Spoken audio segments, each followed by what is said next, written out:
नमस्कार, live cities की night bulletin दिन भर बिहार में आपका स्वागत है। खबरों की शुरुआत करेंगे, लेकिन उससे पहले एक नजर डालते हैं आज की सुर्खियों पर। कड़ाके की ठंड को देखते हुए स्कूलों के लिए डीएम ने जारी किया बड़ा आदेश। भाजपा के राष्ट्रीय कार्यकारी अध्यक्ष नितिन नवीन पटना में करेंगे भव्य रोड शो। मांझी का बड़ा दावा, डीएम को फोन कर हार रहे कैंडिडेट को जितवाया। मांझी के बयान को विपक्ष ने वोट चोरी का कबूलनामा करार दिया। हिजाब विवाद पर बीजेपी ने मुख्यमंत्री नीतीश कुमार का समर्थन किया। लैंड फॉर जॉब केस में पूर्व सीएम राबड़ी देवी को अदालत से बड़ा झटका। राजगीर महोत्सव की शुरुआत मंत्री श्रवण कुमार ने किया उद्घाटन। सारण में एनकाउंटर, पुलिस ने दौड़ा कर 2 बदमाशों को मारी गोली। मुजफ्फरपुर और मोतिहारी में घूसखोरों पर चला डंडा।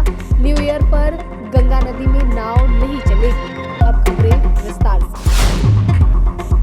पटना में कड़ाके की ठंड और गिरते तापमान को देखते हुए जिला प्रशासन ने स्कूली बच्चों के स्वास्थ्य की सुरक्षा के लिए महत्वपूर्ण कदम उठाए हैं। पटना के जिला अधिकारी डॉक्टर त्यागराजन एसएम द्वारा जारी ताजा आदेश के अनुसार सभी निजी और सरकारी स्कूलों में सुबह 10:30 बजे से पहले और दोपहर 3:30 बजे के बाद सभी शैक्षणिक गतिविधियों पर पूरी तरह से प्रतिबंध लगा दिया गया है। वहीं छपरा और मोतिहारी में सभी सरकारी एवं निजी विद्यालय, आंगनबाड़ी केंद्र और कोचिंग संस्थान तत्काल प्रभाव से बंद कर दिए गए हैं। जिला प्रशासन मौसम की स्थिति पर पैनी नजर बनाए हुए है। प्रशासन ने कहा है कि परिस्थितियों की निरंतर समीक्षा की जा रही है। भारतीय जनता पार्टी के राष्ट्रीय कार्यकारी अध्यक्ष बनाए जाने के बाद पहली बार नितिन नवीन 23 दिसंबर को पटना पहुंचेंगे। उनके आगमन को लेकर भाजपा ने राजधानी में भव्य रोड शो और अभिनंदन समारोह की तैयारी शुरू कर दी है। नितिन नवीन दोपहर 12:30 बजे पटना एयरपोर्ट पहुंचेंगे, जहां से वे सीधे रोड शो में शामिल होंगे। यह रोड शो पटना एयरपोर्ट से शुरू होकर मिलर हाई स्कूल मैदान तक जाएगा। मिलर स्कूल के ग्राउंड में उनके सम्मान में एक बड़े अभिनंदन समारोह का आयोजन किया गया है, जिसमें भाजपा के वरिष्ठ नेता, कार्यकर्ता और समर्थक बड़ी संख्या में शामिल होंगे। इसकी जानकारी बीजेपी के प्रदेश अध्यक्ष संजय सरावगी ने दी।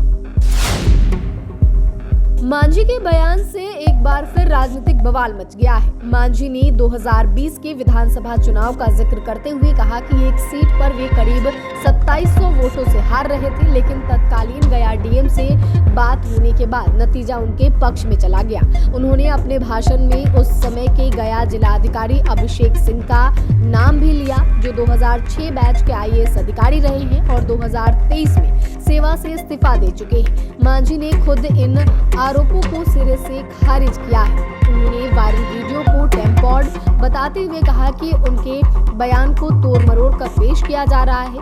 उन्होंने खुद को ब्रांड बताते हुए कहा कि वे किसी से डरने वाले नहीं हैं। बीजेपी भी मांझी के समर्थन में आई है। बीजेपी ने दोहराया कि चुनाव पूरी तरह निष्पक्ष और पारदर्शी रहे। मांझी के इस बयान को विपक्ष ने सीधे तौर पर वोट चोरी का कबूलनामा करार दिया है। राष्ट्रीय जनता दल ने वीडियो शेयर करते हुए लिखा कि सत्ताधारी दल मशीनरी और प्रशासनिक ताकत के सहारे चुनाव जीतने का फॉर्मूला खुले मंच से बता रहा है। आरजेडी ने नीतीश सरकार, केंद्र की एनडीए सरकार और चुनाव आयोग की निष्पक्षता पर भी सवाल उठाए हैं। पार्टी का आरोप है कि लोकतंत्र को कमजोर करने की साजिश लंबे समय से चल रही है।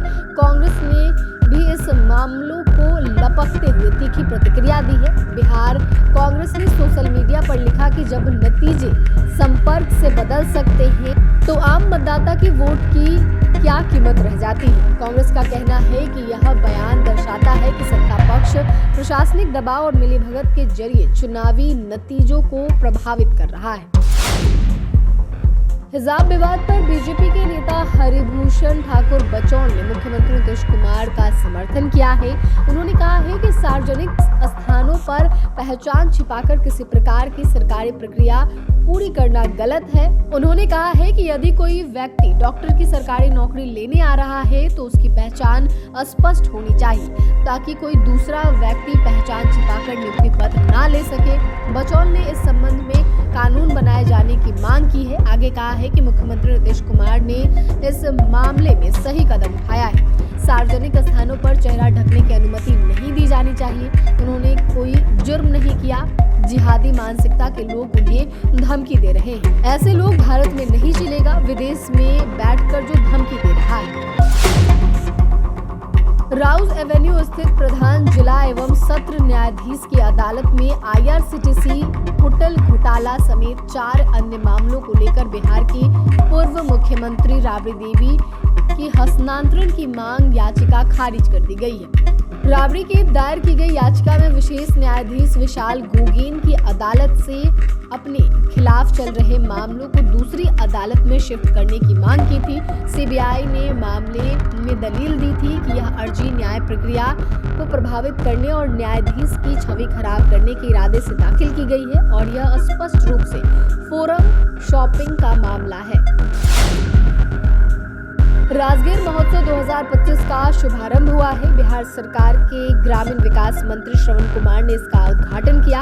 इस कार्यक्रम का उद्घाटन CM नीतीश के हाथों होना था, लेकिन उनका कार्यक्रम रद्द हो गया। 3 दिनों तक चलने वाले राजगीर महोत्सव में देश विदेश के कलाकार अपनी प्रतिभा का प्रदर्शन करेंगे। 21 दिसंबर तक महोत्सव का आयोजन होगा, जबकि मेला 7 दिनों तक चलेगा। कार्यक्रम से पहले पटना में कैलाश खेर ने कहा कि राजगीर महोत्सव का आज शुभारंभ हो रहा है। नालंदा संगीत, ज्ञान और शिक्षा की धरती है। आज भगवान की ऐसी कृपा हुई है मेरे महादेव की।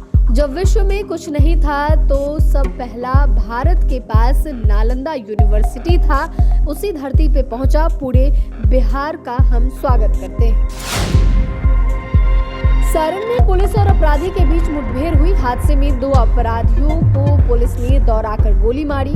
पैर में गोली लगने से घायल दोनों अपराधियों को छपरा सदर अस्पताल में भर्ती कराया गया। जानकारी के अनुसार सारण पुलिस नई बागीचा इलाके में हथियार बरामद करने पहुंची थी। यहां अपराधियों ने पुलिस पर फायरिंग कर दी। पुलिस ने भी जवाबी कार्रवाई में फायरिंग की, जिसमें 2 बदमाशों को गोली लगी। घायल अपराधियों की पहचान रंजन यादव और सोनू राय के रूप में हुई है।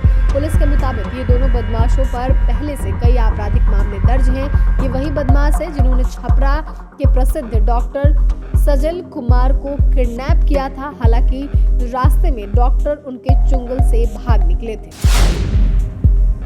निगरानी विभाग की टीम ने मुजफ्फरपुर में बड़ा एक्शन लिया। मोतीपुर अंचल के नाजिर श्याम कुमार को घूस लेते रंगे हाथ अरेस्ट किया है। नाजिर श्याम कुमार को 8,000 रुपए की रिश्वत लेते हुए पकड़ा गया। जानकारी के अनुसार नाजिर श्याम कुमार ने एक पीड़ित से जमीन संबंधित कार्यों के एवज में अवैध राशि की मांग की थी। दूसरी कार्रवाई पूर्वी चंपारण के मोतिहारी में हुई। केसरिया में बाल विकास परियोजना की पर्यवेक्षिका को रिश्वत लेते हुए विजिलेंस ने पकड़ा। पर्यवेक्षिका बालिका कुमारी को 14,000 रुपए रिश्वत लेते हुए विजिलेंस ने रंगे हाथों दबोच लिया। यह कार्रवाई प्रखंड कार्यालय स्थित आंगनबाड़ी कार्यालय में हुई।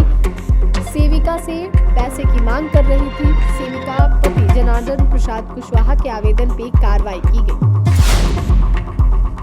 पटना की गंगा नदी में नाव संचालन को लेकर प्रशासन ने सख्त कदम उठाया है। इस साल नए साल और क्रिसमस के मौके पर लोगों की बढ़ती भीड़ और संभावित हादसों को देखते हुए फैसला लिया गया है। जिलाधिकारी ने यह फैसला लिया है कि 25 दिसंबर क्रिसमस और 1 जनवरी नववर्ष के अवसर पर गंगा नदी में निजी नाव और बोट का संचालन पूरी तरीके से बंद रहेगा। प्रशासन का कहना है कि इन दिनों गंगा घाटों पर भारी संख्या में लोग पहुंचते हैं। बड़ी तादाद में लोग नदी पार कर पिकनिक मनाने जाते हैं और इस दौरान निजी नाविक ज्यादा कमाई के लालच में नावों पर क्षमता से अधिक सवारियां बैठा लेते हैं। ओवरलोडिंग के कारण नाव का परिचालन बंद किया गया है।